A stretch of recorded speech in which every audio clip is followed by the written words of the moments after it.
Ladies and gentlemen, boys and girls, children of all ages, welcome back to Everlasting Summer. Where we left off last time, I kind of remember it's day... No, wait a minute, that's... Here we go. Day 5.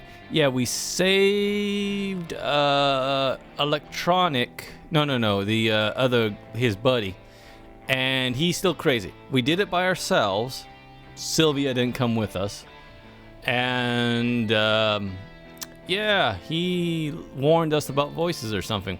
I believe this is where we left off. Let's go ahead and play the game and see what's happening. Shall we? We ran so far. I'm guaranteeing I did that before.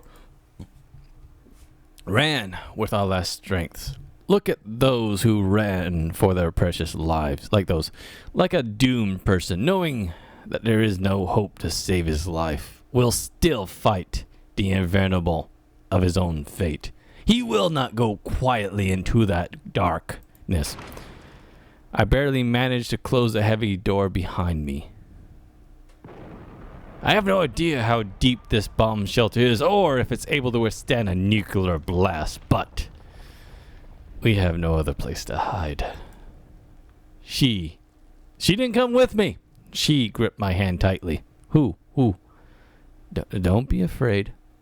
Bits of the ceiling fell, or the walls were shaking. That was just what we was doing on the inside. Hey now, high five. I was prepared for the worst. But death is that kind of thing that you can't ever really, truly be prepared for.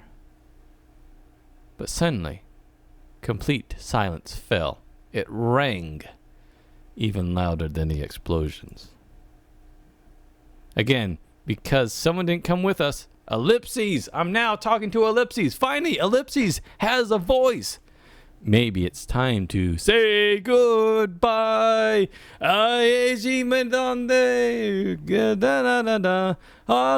Anyways, she was whimpering.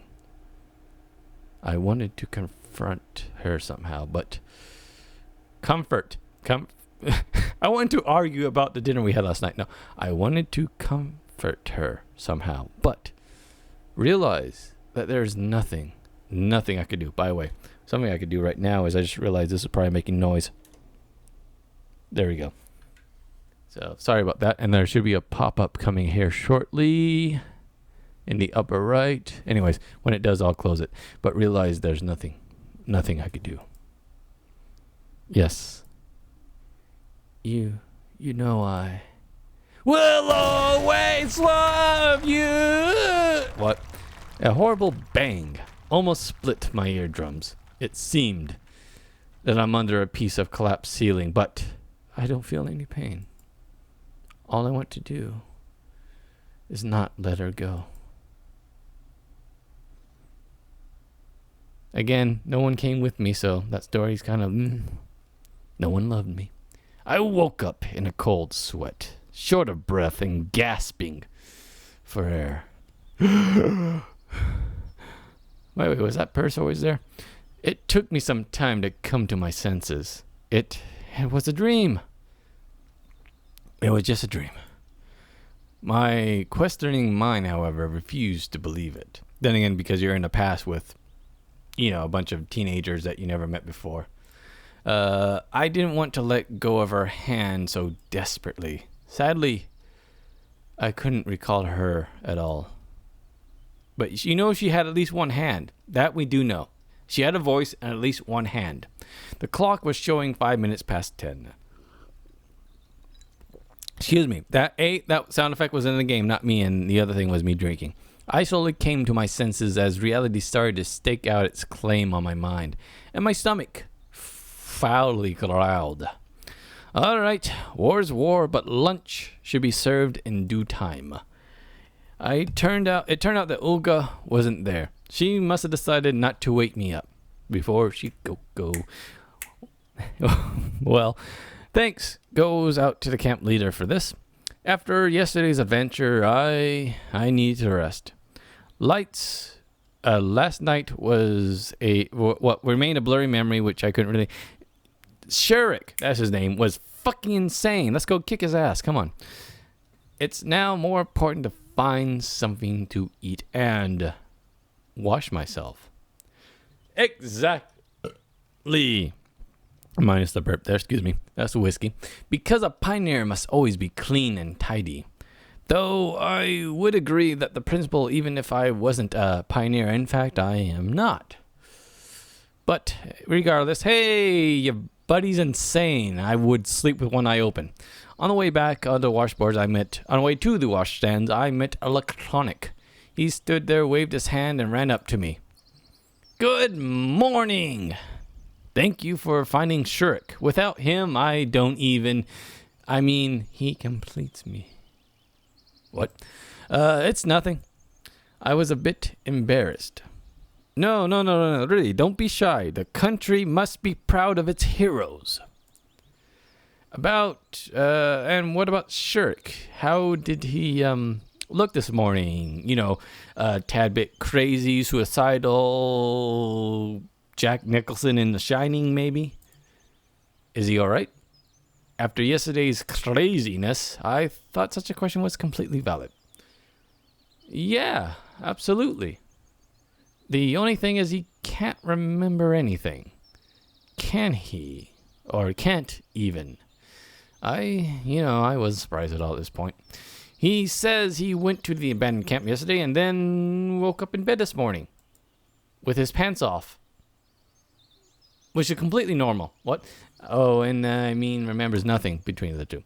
I see, said the blind man. All right, then. You missed breakfast, right? Come to the club. We'll feed you. I have something special. It's not your chimney again, is it? He's winking at me. I don't want to clean your damn chimney. Electronic smiled in a conspiratorial way. Thanks, I'll come, probably. And I don't mean that way, you damn pervert. I had to wash myself first anyways. By myself! Unless, some sexy female wanted to clean my chimney. Just saying, Electronic. It's okay, but I just don't swing that way. You and Shirk have some fun. We'll be waiting. He waved at me, left to carry out his own business. There was nobody near the washstands. So I took off my pants and had some fun. It turned out warm. It began to warm up already, I guess. Having my face washed, I realized that it wouldn't be easy to wash the rest of my body. Again, because you're doing it out of a sink.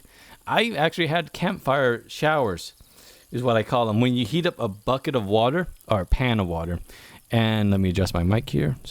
And you just then essentially get naked and use a washcloth in the pan to clean yourself. So maybe I should go to the shower. You have showers? Why the... whatever. But since nobody's here, I turn on the tap, steam the propeller, and started to take off my clothes. Bow, chicka, bow, wow. Do I have my sound effect buttons? I do not. Hey, that's probably good for the listening audience. And what if someone sees me? Well, they can check out my third leg all they want. It's tiny, actually. Well, I rinsed myself dry quickly and put my clothes on. The water, which seemed warmed on my hands and face, felt bone-chilling to my body. Totally didn't. Anyway, the whole washing process took no longer than 10 seconds. Then I started to wipe myself quickly afterwards. But I didn't manage to finish anyways. There were voices coming from the directions of the footpath. The only solution came to me in a split second. I grabbed my clothes and dashed to the bushes. Yep, I think we've seen this before, but now that it's unedited, we could actually see it in its entirety. So, which, by the way, in the time he watched this, he could have put his clothes on, just saying. A moment later, Alice and Ulsa appeared near the washstands. You could have done it by yourself. Why did you bring me here? Is it a big deal for you? Fine, let me... I peered at them and noticed that they were both covered in red paint. What a surprise. I wonder how they managed that. See here. This right here, perfectly fine, but was censored by Steam in the previous version. So you actually have to download something to get this innocent-looking scene. Well, innocent, quote-unquote. Alice's opened a valve and started to rub Ulsa's back. Take your bra off. What if someone sees us? What? Is there anyone to... What? Is there anything to see? Ha, ha, ha. She's making a small boob joke. She grinned. Okay, just be quick. There you go. See, a little sparkle to hide it, so I don't even have to cover it up. There's nothing to see here. And there's another small boob joke. It's true that it wasn't much to look at, but even so, I stared at the girl narrowly. It was a pity that they weren't standing with their backs to me. Oh, that they were standing. So all he saw was the backs, not anything like this. By the way, she took off the bra, but there's still a bra there, and the lines are still there. Again, they're assuming people are focusing here and wouldn't notice that. But yeah, I think they left some stuff there. So anyways, after a minute, Alice managed to wash off the paint. I'm done. Thanks. You're welcome. Alice replied lazily. Listen, let me try on yours. She pointed to Alice's bra. It wouldn't fit you for sure. Well, I like to try anyways. But out here? There's nobody here, right? Elsa looked my way and smiled archly. I wasn't absolutely sure she couldn't see me, but in the bushes. Enough with this nonsense. Elsa wasn't listening and her grabbed... let me try this again. Elsa wasn't listening to her anymore and grabbed Elsa's bra with the dexterous move instead. No, now I have to convince. Again, it's because I can see boobs. I can't speak English now. But yeah, now I have to confess. I had something to look at. To be more accurate, 2 round objects bouncing to look at. Yeah, see, again, censored by Steam, but really, what is there? I watched the girls chase one another around and bathe the bath. Alice had covered her boobs with her hands so I could barely see anything at all. Well, she's not really doing it there. I leaned forward and stumbled over a stone falling out of the bushes. Alice and Elsa stood there frozen, staring at me. I tried to cover my dirty bits with a guilty face. No, you can't cover your nudity with your face. If you could, you spend all your time at home. Ha. Anyways, what was it? The tableau lasted. Tableau? Whatever. Lasted for a few seconds, just like me in bed. And then Alice took off her shirt and put it blah blah blah. You. Her face grew red to purple. It looked like she was about to explode in a nuclear blast any second. The only thing I wanted was to... But first, I needed to run... No. The only thing I wanted to do was disintegrate into atoms and get as far as I can from the epicenter as possible. He was sitting there the whole time. So she did notice me, the little... Oh, you! And I? Well, I accidentally saw you naked. I'm naked too. Does that make up for it? No? Okay. If you want to, I mean... And Alice rushed me. See, I'm showing more skin than they are. Covered my... Again, this was censored in the Steam version. Covered my butt with one hand and rolling my... Cover something else with your hand. I ran to the woods. It seemed the best solution to me at the time, as showing up naked in the middle of camp accompanied by 2 screaming girls wasn't a good idea. I ran and without looking back. Stopped a few minutes later to catch my breath. It seemed that there was no pursuit, so I managed to save myself, but at the cost of laceration, scratched and bleeding feet. I cut my feet a lot. Excuse me, I have been drinking. Third drink of the day. As I had no time to put on my booties, I sat on a tree stump and sighed. Sometime later, having dressed already, I left the forest. I needed to decide what to do next.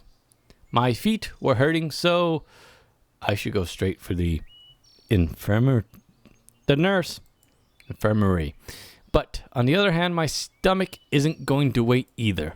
Maybe I should accept Electronic's invitation, or head to the canteen in the hope of finding something left to eat there.